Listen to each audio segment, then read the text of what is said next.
अस्सलाम वालेकुम। हाँ जी, क्या हाल है? बस आ गया।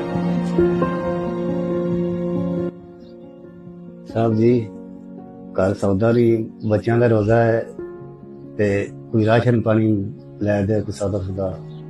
और चलो जाओ, ड्रामे ही है तुम्हारे। अल्लाह का खौफ करो, तुम्हें पता है उनके घर के क्या हालात है। नहीं भाई, मुझे तो नहीं पता।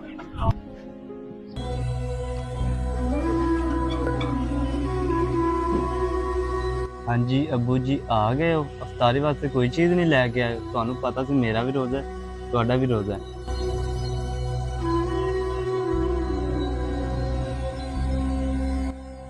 हाँ जी पुत्र, अजे भी काम को नहीं मिले, कुछ करने हैं।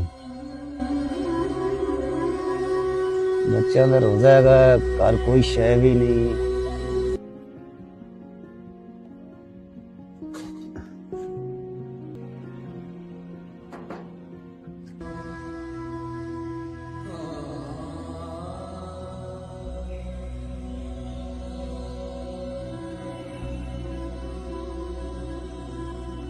या अल्लाह तेरा शुक्र हैगा।